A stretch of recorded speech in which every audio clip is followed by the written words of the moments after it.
Thank you so much for joining us on NewsNation. Now, I'm Nicole Burley, live at our New York studio. At any moment now, we will be getting an update on that deadly plane crash in Louisville, Kentucky. Here's what we know so far. At least 9 people are dead, at least 15 others injured after the UPS plane suffered an apparent engine failure before bursting into flames shortly after takeoff yesterday. That crash sparking a massive fire which ignited nearby buildings. Authorities do say they expect the number of dead and injured to rise as they are still working to put out the fire.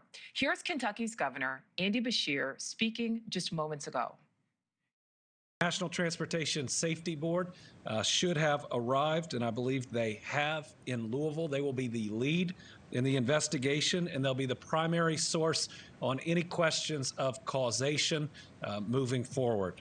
I'll be traveling to Louisville again this afternoon to survey the damage with Mayor Craig Greenberg, and we'll address the media again afterwards with another update. Our team will share details on that time.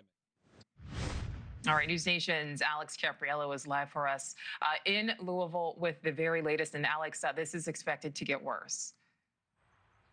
It is. Governor Beshear actually still hosting his press conference right now. In the meantime, we wait for that press conference with the mayor to begin any moment. But essentially, the governor says confirmed at this point 9 fatalities, with that number still expected to grow. He hopes not by much. He is hypothesizing that the final death toll will be 10. Of course, we'll wait officially for the officials here to actually bring us that information.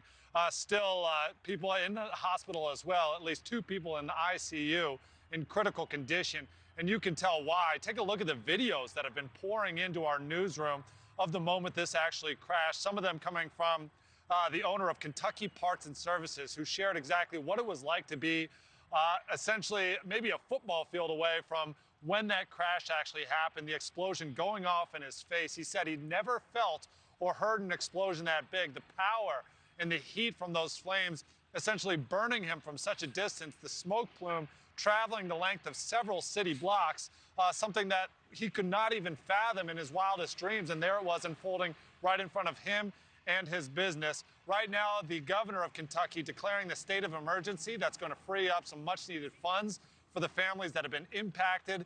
The reunification center nearby still has more than a dozen families who don't know exactly where their loved ones are. So hopefully we get an update from the mayor here any moment about sort of what's going on with those folks. But really, the governor saying that this could have been a lot worse. Hard to believe when you take a look at the videos that we're seeing. But essentially 38,000 gallons of jet fuel on that aircraft destined for Honolulu, the reason why it was carrying so much of that jet fuel. And it also hit a petroleum facility that's right outside the airport. Inside that facility was more explosives, essentially the petroleum causing smaller explosions to occur.